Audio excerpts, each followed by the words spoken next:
જય સ્વામિનારાયણ બાળ મિત્રો. આપણે લાસ્ટ વિડીયોમાં 2.2નો ત્રીજો દાખલો જોયો. આપણે ચોથો દાખલો જોઈએ. ચોથા દાખલાની રકમ કંઈક આ પ્રમાણે છે. નીચેની આપેલી દરેક બહુપદીના શૂન્ય શોધો.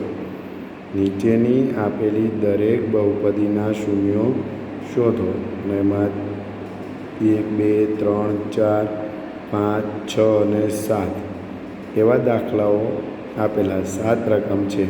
ચોથો દાખલો છે 2.2નો ના 7 રકમ છે. તો આપણે જોઈએ.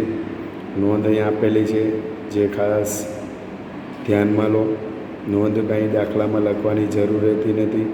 આપેલી બહુપદી પી ઓફ એક્સના શૂન્યો શોધવા માટે પી ઓફ એક્સ બરાબર 0 લઈને એક્સની કિંમત મેળવીશું, જે પી ઓફ એક્સના શૂન્યો ગણાશે. એટલે કે બાળ મિત્રો, જે કાંઈ રકમ આપી છે એના બરાબર શું લઈ લેવાનું? 0 લઈ લેવાનું. જો અહીં આપણે જોઈએ છે કે પી ઓફ એક્સ બરાબર એક્સ પ્લસ 5, એટલે સીધું જ બાળ મિત્રો લઈ લેવાનું એક્સ પ્લસ 5 બરાબર 0. પી ઓફ એક્સ નહીં લખો તો પણ ચાલશે. એક્સ પ્લસ 5 બરાબર 0. એનો અર્થ એવું થાય કે એક્સ બરાબર 5 પ્લસ છે, પેલી સાઈડ જાય તો માઇનસ, એટલે એક્સ બરાબર -5. ફરીવાર બાળ મિત્રો, પી ઓફ એક્સ બરાબર એક્સ પ્લસ 5. એક્સ પ્લસ 5 બરાબર સીધું 0 લઈ લેશો ચાલશે. એક્સ પ્લસ 5 બરાબર 0, તેથી એક્સ બરાબર -5. તેથી -5 એ પી ઓફ એક્સ બરાબર એક્સ પ્લસ 5નું શૂન્ય છે. એનો અર્થ એવો થાય કે બાળ મિત્રો, અહીંયા કઈ કિંમત એક્સની જગ્યાએ મૂકવાથી જવાબ 0 આવે? જે કિંમત મૂકવાથી જવાબ 0 આવતો હોય એ આપેલ બહુપદીનું શૂન્ય કહેવાય. તો અહીંયા એક્સની જગ્યાએ -5 એપ્લાય કરીશું, મૂકીશું, એટલે જવાબ 0 આવશે. એવી જ રીતે બીજો દાખલો, પી ઓફ એક્સ બરાબર એક્સ -5. તો અહીંયા બાળ મિત્રો એવું લખી શકાય કે પી ઓફ એક્સ બરાબર 0. એવી રીતે ગણતરી ચાલુ કરી શકાય કે પી ઓફ એક્સ બરાબર 0, તેથી એક્સ -5 બરાબર 0, તેથી એક્સ -5 બરાબર 0. અને એક્સ -5 બરાબરની પેલી બાજુ જશે, એટલે +5 થશે. તો એક્સ બરાબર 5, તેથી 5 એ પી ઓફ એક્સ બરાબર એક્સ -5નું શૂન્ય છે. બીજો દાખલો થયો. ત્રીજો દાખલો જોઈએ. પી ઓફ એક્સ બરાબર 2x પ્લસ 5. ઉપર જણાવ્યું એમ પી ઓફ એક્સ બરાબર સીધું 0 લઈ લો, તો પી ઓફ એક્સ બરાબર 0, તેથી 2x પ્લસ 5 બરાબર પણ શું થાય? 0. કારણ શૂન્ય શોધવું હોય તો બહુપદી બરાબર આપણે 0 લેવું પડે. તો અહીંયા પી ઓફ એક્સ બરાબર આપણે 0 લઈ લઈએ, તો પી ઓફ એક્સ એટલે 2x પ્લસ 5 બરાબર 0. તેથી 2x એમના એમ +5 છે, પેલી સાઈડ જશે બરાબર નહીં, એટલે કેવા થશે? -5. તો 2x બરાબર -5. તેથી x બરાબર -5, તો એમના એમ અહીંયા 2x છે, 2 ગુણાકારમાં છે, પેલી સાઈડ જાય બરાબર નહીં, એટલે ભાગાકારમાં. તો x બરાબર -5/2. તેથી -5/2 એ પી ઓફ એક્સ બરાબર 2x પ્લસ 5નું શૂન્ય છે. આ થયો બાળ મિત્રો ત્રીજો પોઈન્ટ, ત્રીજો દાખલો. આગળ જોઈએ ચોથો પોઈન્ટ, ચોથો દાખલો. પી ઓફ એક્સ બરાબર 3x - 2 છે. ફરીવાર પી ઓફ એક્સ બરાબર 0. એનો અર્થ એવો થાય 3x - 2 બરાબર 0. તો 2 માઇનસ છે, બરાબરની પેલી સાઈડ જશે, એટલે કેવા થશે બાળ મિત્રો? પ્લસ થઈ જશે. તો 3x બરાબર 2, તેથી x બરાબર 2/3, કારણ 3 ગુણાકારમાં છે, બરાબરની પેલી સાઈડ જાય એટલે ભાગાકાર. તેથી 2/3 એ પી ઓફ એક્સ બરાબર 3x - 2નું શૂન્ય છે. પછીનો દાખલો, પી ઓફ એક્સ બરાબર 3x.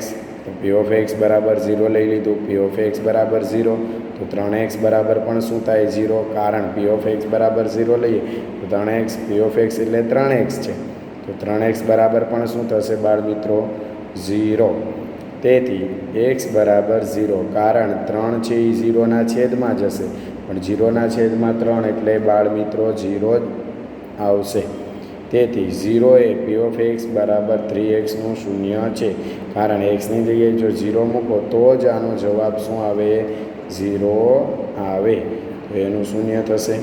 ત્યાર પછી પી ઓફ એક્સ બરાબર A X A is not equal to 0, A 0 નથી, એના સિવાય કોઈ પણ સંખ્યા ચાલે.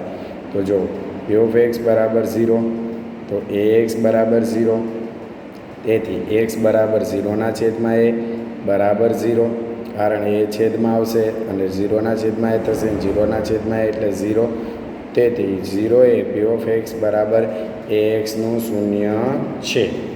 તો 0 ઉપરનો જે દાખલો જો એ જ પ્રકારે છે, ત્યાં 3x હતું, અહીંયા ax છે, તો axનું શૂન્ય શું થયું 0, 3xનું શૂન્ય પણ 0 થયું.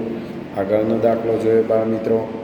આગળ શું આપેલું છે તો કે પી ઓફ એક્સ બરાબર cx પ્લસ ડી, જ્યાં c is not equal to 0, કારણ જો આ 0 લઈ લે તો ડી તો કોઈ અચળ સંખ્યા, જો અહીં લખેલું c અને ડી એ વાસ્તવિક સંખ્યાઓ છે, તો કોઈ દિવસ વાસ્તવિક સંખ્યાનો જવાબ 0 આવતો નથી. 0 લઈએ તો જવાબ 0 આવે, પરંતુ 3 છે, 5 છે, 10, 2/5, વર્ગમૂળવાળી, વર્ગમૂળ વગર, આ બધી વાસ્તવિક સંખ્યાઓ છે.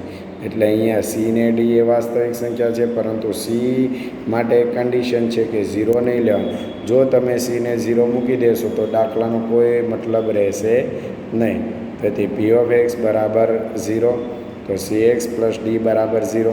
જેમ પ્રોસેસ કરતા એમ જ બાળ મિત્રો ડી પ્લસ છે, પેલી સાઈડ જાય બરાબર નહીં, એટલે કેવું થઈ જશે માઇનસ, 0 લખવાની જરૂર રહેતી નથી. તો સી એક્સ બરાબર માઇનસ ડી, તેથી એક્સ બરાબર સી છે એ ક્યાં જશે છેદમાં, તો માઇનસ ડીના છેદમાં સી. આગળ આ પ્રકારનો દાખલો આવી ગયો તો 3x - 2 જેવો. તો એ જ પ્રકારે ગણ્યો આપણે કે પ્લસ ડી હતા, પેલી સાઈડ જાય એટલે માઇનસ ડી થયા, સી ક્યાં જશે છેદમાં જશે, તેથી માઇનસ ડીના છેદમાં C A P of x બરાબર 3cx પ્લસ ડીનું શૂન્ય છે. અહીંયા કંઈક સૂત્રનો ઉલ્લેખ છે, જોઈ લો. એટલે કે સુરેખ બહુપદીનું શૂન્ય બરાબર માઇનસ અચળ પદ છેદમાં એક્સનો સહગુણક. સુરેખ બહુપદીનું સૂત્ર આના ઉપરથી તારવ્યું કે આ જે છે ડી છે એ અચળ પદ છે, અચળ છે કોઈ ચોક્કસ, અને સીની આગળ એક્સની આગળ સી ગુણાયેલો છે. તો એક્સની આગળ સી ગુણાયેલો છે તો સી છે એ એક્સનો શું કહેવાય સહગુણક. એટલે સૂત્રમાં એ લખ્યું માઇનસ અચળ પદ છેદમાં એક્સનો સહગુણક. તો એને આપણે આ રીતે પણ લખી શકીએ કે સુરેખ બહુપદી એ એક્સ પ્લસ બી, આ વ્યાપક સ્વરૂપ છે. વ્યાપક એટલે આ રીતનું સુરેખ બહુપદી હોઈ શકે. સુરેખ એટલે કે ચલની એક ઘાત, અહીંયા એક્સ છે તો એક્સની કંઈ ઘાત નથી દેખાતી, પરંતુ બાળ મિત્રો એક ઘાત તો હોય જ છે, એને સુરેખ બહુપદી કહેવામાં આવે છે. અને એ ઇઝ નોટ ઇક્વલ ટુ 0, એ બી ક્યાંથી લેવાના તો કે બિલોંગ્સ ટુ આર, એટલે કે વાસ્તવિક સંખ્યા માટે બહુપદીનું શૂન્ય હંમેશા માઇનસ બીના છેદમાં એ થશે.